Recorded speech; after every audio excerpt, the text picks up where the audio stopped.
I'm pretty sure I'm the only person who could ever work with you.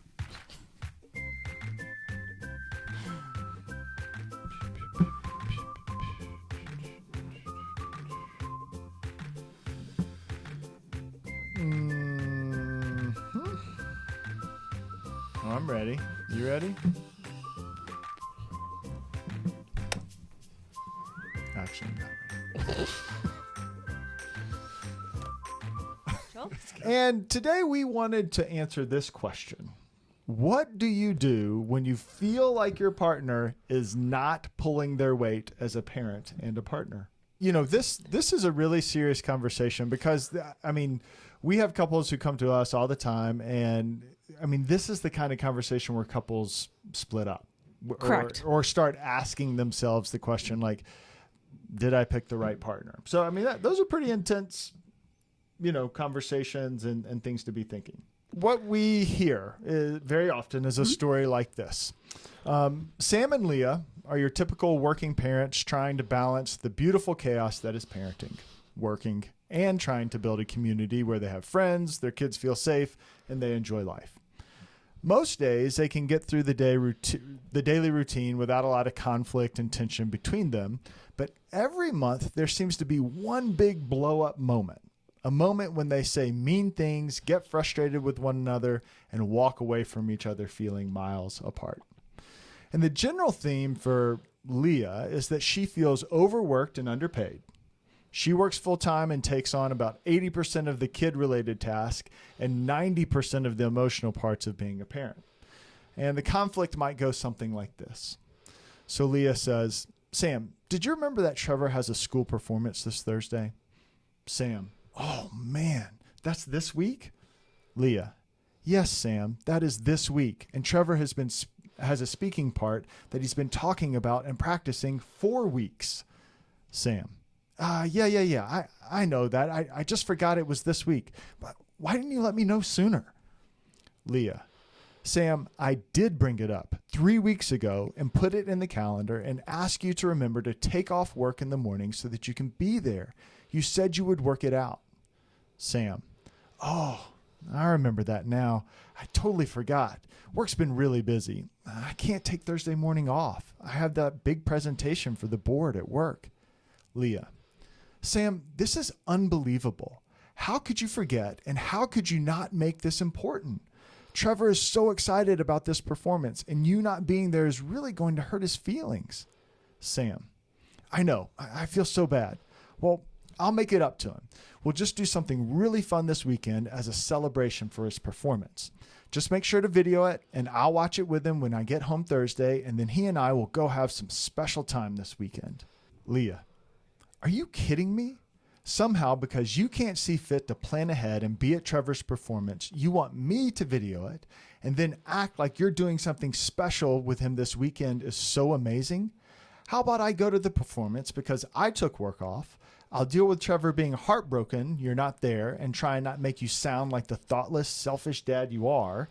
And then Trevor and I will go have some special time this weekend to celebrate his performance because I am the parent who showed up. One of the things that we think is helpful in having this conversation is you need on some level like a rubric for defining what kind of partner relationship you have. So for example, Leah needs some categories to be able to think about Sam. Like, is he this kind of partner? Like, what am I really talking about is the point of frustration. And Sam really needs some categories to look at himself and say, what kind of partner am I? And so specifically parenting partner. Yes, parenting partner. And so we think that these 3 categories can be useful. Yes. And so there's the first category is what we refer to as the do nothing partner. And this is a partner that does not see parenting or being involved with parenting responsibilities as their role. Everything is left to the other partner on purpose. They might say like, it's, my job to, go to work or provide or whatever. And, but I'm not doing anything else. That's my role. I would put that on purpose in asterisks. I think that they would perhaps say, like, this is how we have divided up our system or something like that. I don't think it has to be like, I leave things to them on purpose. It's like, no, I'm doing other things on purpose. Right. So it's the do nothing referring to parenting specifically. And, maybe that's a dynamic that partners have navigated and they're fine with, but you need to be able to think Properly about assess. this, like, who am I? What kind of partner do I have? What kind of partner am I? So the next category is the well-intentioned helper partner. And this is a present, engaged partner who wants to be a good parent. They still look to their partner, though, to tell them what to do or how to do things related to parenting. They don't take initiative or do the invisible labor side of parenting, but they do what they are asked. Yes. I think that this is a really common one we see. I am helping. Like, Yes. tell me what else. I'm happy to do anything else. Just tell me exactly what you want. Yes. And that can be exhausting for both people. Right. But that is a mutually defeating interaction. And then the third category is the mutually overwhelmed partner. And this is someone, they get it. They see the imbalance that often takes place between a default, non-default parent, and they actively work to shift the imbalance. They're working hard in all areas of life, just like you. They feel overwhelmed, and at times they do drop the ball or forget that the imbalance exists. But if you know how to talk about it, you're able to talk about it as a couple and reset. Correct. What kind of partner do you have if you're the Leah in the relationship? And if you're the Sam in the relationship, like, be honest about who you are and how you see yourself. What do you do? So you have these categories. And, if you are Leah, what do you do? And I think just some practical steps is express your frustration. Leah is allowed to express the frustration that she had with Sam. Like, you don't have to swallow that. You don't have to not say that. And to be honest, the reason we typically see some sort of a timeline, like it's every 4 weeks, it's every 6 weeks, it's every 10 weeks, whatever is typically Leah's not less frustrated. There's just a tipping point to like, I've been trying to be patient. I know you're trying. I know it was a busy week. I was trying to make all these sort of mental accommodations for this, but I'm not anymore. Speak to the frustration and then ask for more. Define what more is specifically and clearly. And this is what we kind of mean by that. And so if you ask for more, you define what the more is, and then you set a boundary about if that is not met or not. So for example, it could be something like, hey, I need you to take over meal planning and prep for dinner for 2 weeks out of the month. I'm not going to plan dinner these 2 weeks. And then you know what? If it doesn't get done, then you might have to eat out. Or you know what? Your partner will have to step up and do something to figure it out. But you aren't the one doing that. Or it could be, I need you to start folding all the clothes. If it doesn't get done, then you can fold your clothes. Then you can fold your clothes and the kids' clothes if that's more helpful. But your partner's clothes, like they stay wherever the unfolded clothes stay. And this isn't to be vindictive, but this is just simply to communicate to your partner, I need more from you.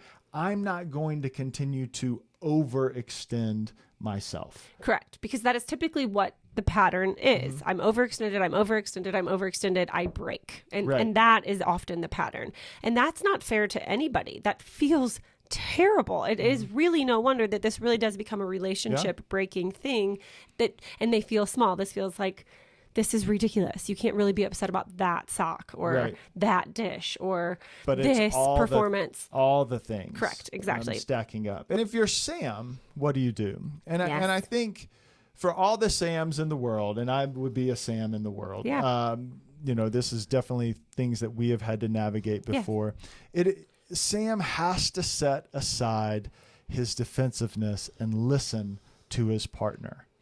And I think that the tendency here is, he has this conversation with Leah. Hey, don't put that on me. There's some reason that this happened. It's a good reason. Oh, you called me a thoughtless, selfish dad. That's not true. That is a route Sam could go. But Leah is valid in her frustration. And what she's really asking for is Sam to acknowledge something that she experiences as very true. And Sam needs to acknowledge that. The second thing that Sam needs to do is become active in parenting life. Right. And I think a great question, a great rubric for anyone who is that non-default parent is this. Don't say someone else has that covered or we'll figure that out when it comes to parenting. There is no someone else. There is only you. And if you think about yourself as I am the resource here to figure out lunches, to figure out schedules, to figure out social events, to figure out new shoe sizes, new water bottles, what size soccer ball we use this season. Yeah, communicating with the PTA, whatever it might be. If I am that resource, then I'm the one who needs to step forward and do something. And that is how you can be active in parenting life. And I have been trying to say this to my kids because I want them to grow up and be parents who think this way. So, you know, it's little things, but like our kid will walk by like a piece of paper or trash on the floor and I'll be like, do you, I mean, I think you saw that, right? Yeah. What, and you walking by that, what are you communicating to the rest of us? Like nothing. Yes, you are. You are communicating very clearly that if you walking by that paper, that someone else is going to pick it up. That's you. If you see it, it's on you. Like take action. Yeah. Don't assume there's someone else who will see it and pick it up. And I think just pointing that out over and over for me has been this very helpful thing. I think these things all the time. Yeah. I think you have really come into our parenting life to be like, if I don't do this, Erin is. That's not fair. Like, so it's me. Yeah. It's me. You are not taking that, then it will fall to the default. And that is unfair. And then the third thing that I think Sam should do is Sam needs to be the one who initiates evaluating frequently what the state of the union is within parenting life and within the couple relationship as it pertains to like, how do you feel like we're doing with parenting and balancing these things.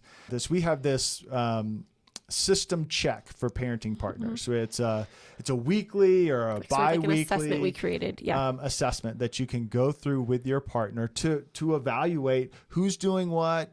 Do we need to think about this and realign and redistribute what these things are? And so it's a great tool to have like a weekly meeting or again, a bi-weekly meeting with your partner to say, hey, this is important. Hey, this is part of how I can be an active person in parenting. And so I will put a link to that in the podcast description because you need something like that. What would a repair conversation look like between Sam and Leah to try and address these things and get headed in this direction? You want me to be Leah? Yeah, you be okay. Leah. Leah says, Sam, I'm really frustrated with you and with you not prioritizing Trevor's performance. I need you to understand how serious I am about this kind of interaction between us looking different. Sam, look, Leah, I don't like fighting like that either. I messed up for sure. I forgot Trevor's performance. I get it. Leah says, but Sam, I'm not just talking about Trevor's performance. Yes, Trevor's performance, but why am I the one who had to be responsible for trying to make sure you plan for your kid's performance? Why am I the one that has to do with the emotional fallout of you not being there rather than just getting to enjoy a really special occasion with Trevor? Why are you not aware of his life and schedule? Sam, Leah, come on. It's not that serious. You're on all the emails and your work schedule is a little more flexible than mine. It just kind of works out that way.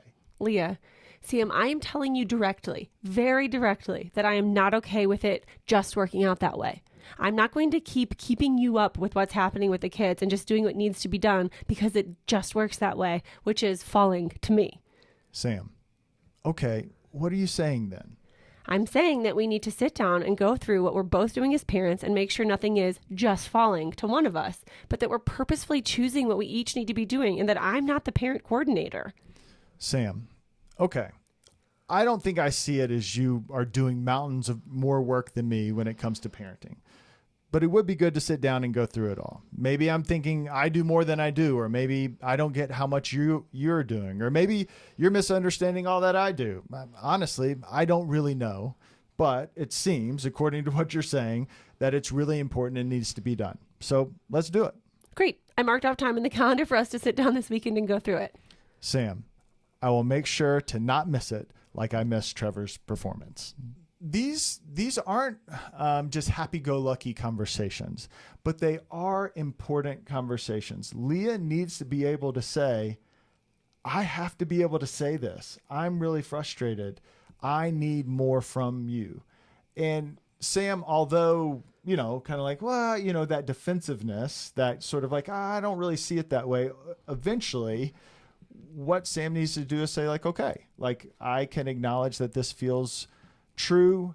I maybe am missing something. Maybe you're missing something. I don't know. Let's find out. Absolutely. This partner has to be believed. Default parents must be believed. It is breaking them. Yeah. It's breaking them. I see it so much. Yeah. I mean, I think it's not just me seeing it. I mean, the Surgeon General said it. It is a huge problem. The overwhelm is real. Yeah. We have got to be believed, and there have to be real changes. Yes.